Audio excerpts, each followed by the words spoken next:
I'm scared to talk about this book. This is not a joke. I am mortified to do this. I am petrified making this. I am straight up terrified.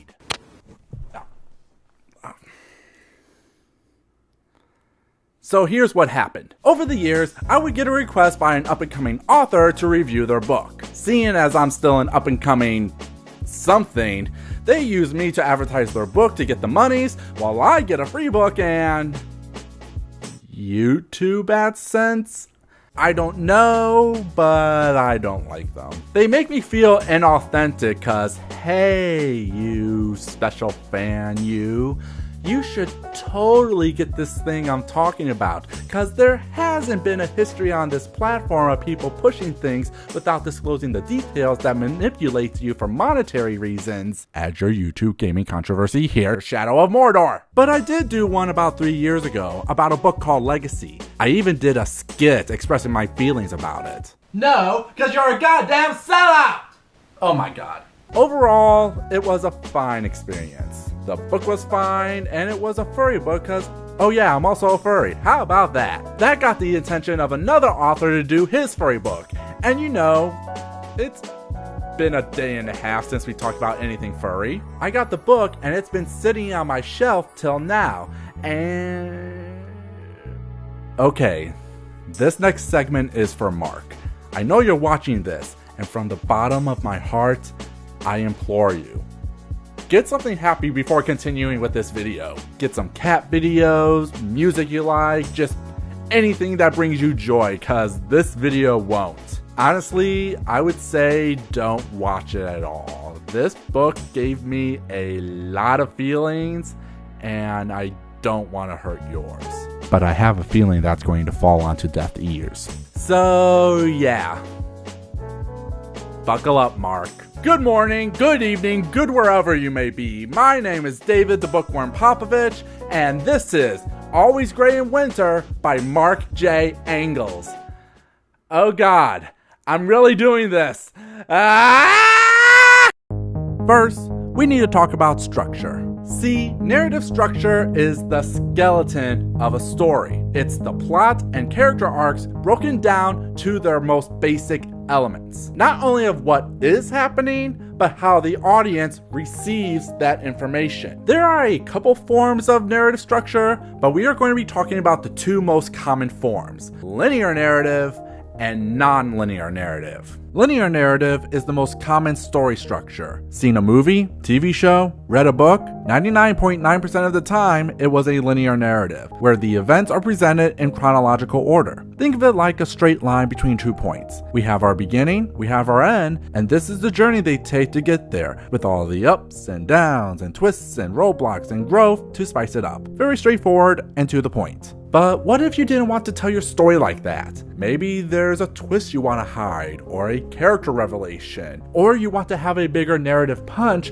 that a linear structure would undermine. This is where non-linear narrative comes in, where instead of a straight line, the creator cuts it up and presents the events out of order. This has actually been around since the beginning of storytelling, but by the 19th and 20th century, it came into its own. Works like Wuthering Heights, Naked Lunch, Catch-22, Cloud Atlas, and Ulysses are all prime examples, as well as films from Reservoir Dogs, 500 Days of Summer, The Social Network, and any Christopher Nolan film. While not uncommon, non-linear stories are used less often, mainly because they are very easy to screw up. If done right, you could create a story that's as thrilling as Memento or as tear-jerking with that sweet dramatic irony. Shout out to anyone who has seen Blue Valentine. When you move your structure around like that, you need to give us, the audience, a reason to care. Whether it's the story, the characters, or some third thing, something needs to grab our attention or your non-linear narrative will come off as confusing and frustrating. So let's finally talk about our book. Last Chance, Mark. Always Gray in Winter is a 2017 paranormal sci-fi thriller and the debut novel of Mark J. Engels. In short, it's about a family of werecats fighting another family of werecats. And it's confusing? I say that cause I did not know this was a non-linear book. It seems pretty straightforward based on the description. When werecat Paulina Kadwinski finally resurfaces, her location previously unknown to anyone close to her, the reunion is short of welcome. Instead, she finds herself thrust tooth and nail, tooth and claw, cute, into a feud between opposing werecat clans as her family and their enemies reignite a battle that has raged for years. Always Grey in Winter invites the reader to join the feud and see if blood is truly thicker than water. Straightforward. Our main is Paulina, or Polly, which I see what you did, Mark. I see what you did. And she's meeting with her family to fight over things you expect to be explained in the book. But then you start to read, and off the bat, the book does not hold your hand.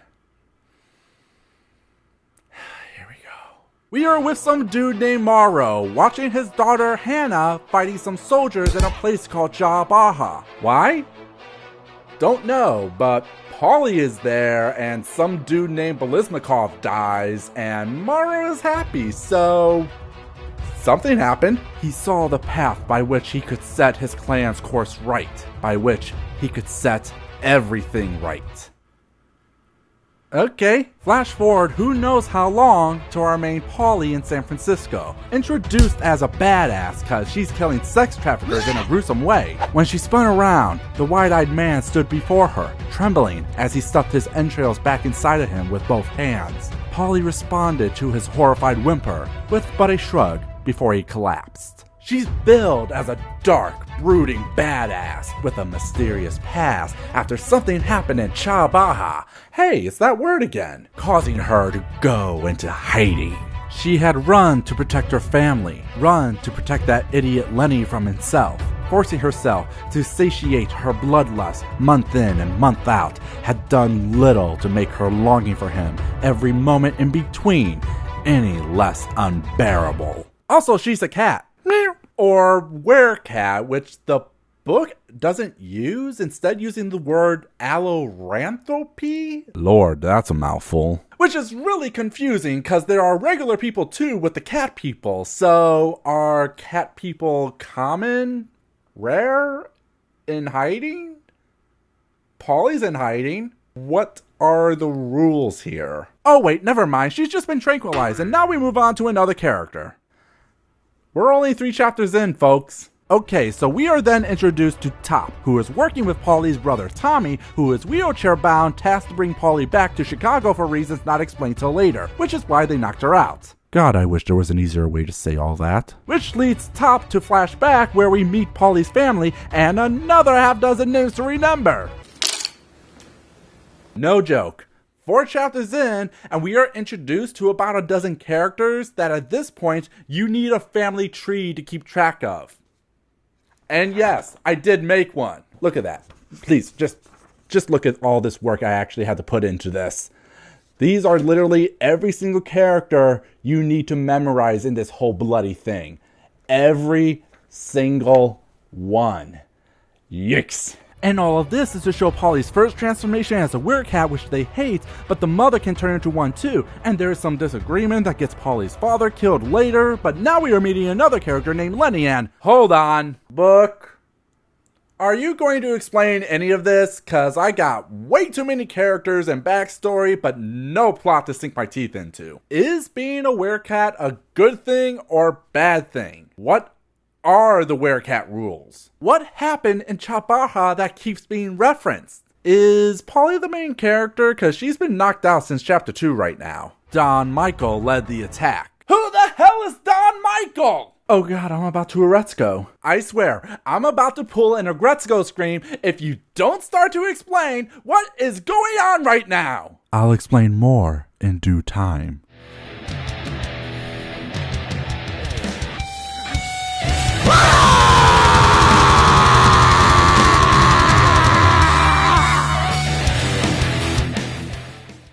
What am I doing?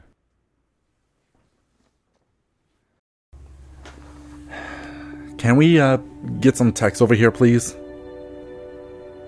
It'll do. If I haven't made it clear, I did not like the book. I found it to be a frustrating, confusing, and overall weak story filled with too many characters to keep track of, with a structure that amplifies those feelings. Half the time, I was hoping there would be a moment where things clicked into place to justify the structure, but in the end, nothing really happened to do that, even when the plot started to make sense. For the record, the overall story is that Polly's family is fighting Morrow over a device Polly's grandfather made called a MGS, or Morphogenetic Synthesizer in Poland. Polly's family wants to use it to fix their werecat genes, while Morrow is working with the North Koreans to make more werecats? I think? I swear, each day that passes, I forget more and more about this story. Is Morrow even connected to this family? No more of that. As for why I've been scared talking about this book is because I know the author is watching right now, and I hate having to tell him I didn't like his book, especially with how I can express my feelings about it. Let's face it, I can be an over-the-top and extra person because, well, I'm an emotional person. Most people who know me know I have a big heart for better and worse. I mean, geez, I just implied I was about to burn the guy's book. That's gotta be an author's worst nightmare. But I don't want to end on a simple, I hate it note. This book is actually the first of a trilogy, and I want to offer some suggestions to possibly make it better. And really, there is only one thing I think would improve the story overall. Bring down your perspectives to only Polly and Hannah. The book has like 7 or 8 different narrators, and it muddles what I'm expecting the story to be about, Polly. Like in the end,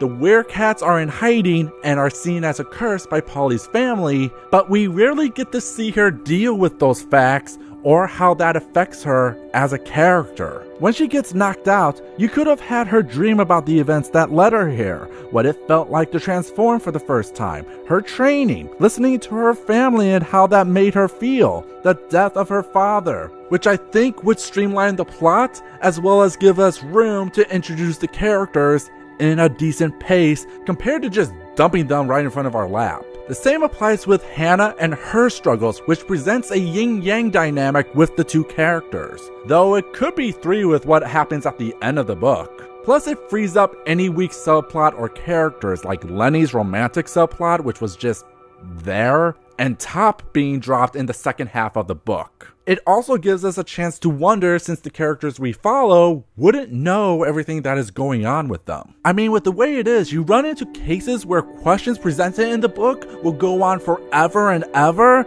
only to get answered in a paragraph or 2, like why Chabaha is important. And the reason for that is because Tommy got crippled there. Also, a character we never interact with named Sally, who is friends with Polly, but is actually also the daughter of the partner that Lenny is working with. And Mark, do you see how complicated this is getting in just a few sentences? Also, can you just add a timestamp at the beginning of each chapter, you know, like they do in those military movies? Location, time, present, just a little framing, that would have been nice. Also, expand the world building, cause you do have something going on here. This passage I found absolutely fascinating. Alchemists bled out our ancestors alive. They believed boiling our afflicted blood would change dross into gold. Then Nazi scientists goaded my elders into transforming, while they dissected them to learn why. Whenever the winter wind howls through the trees, I still hear my mother's screams. See, this is something I want to know more about.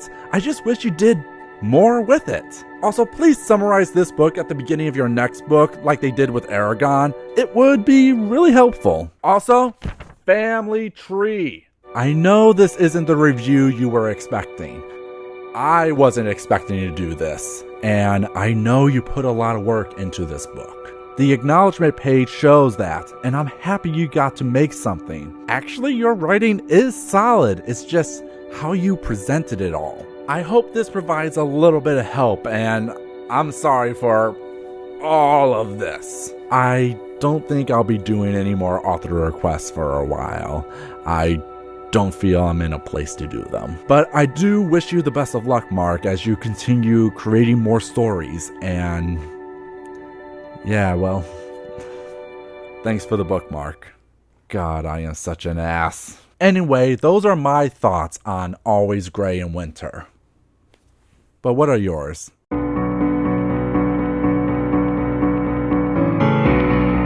Hey, thanks for watching. I hope you enjoy it. This book put me in the weird place, and I have no idea how it's going to come out in the end, but let me know in the comments what you think. Honestly, these last few reviews have kind of left me in a downer, and I just need something utterly silly to pick me up. And luckily, there is one I've been wanting to read for a long time now. Till next time, be awesome, be amazing, be you, and above all else, have a nice day.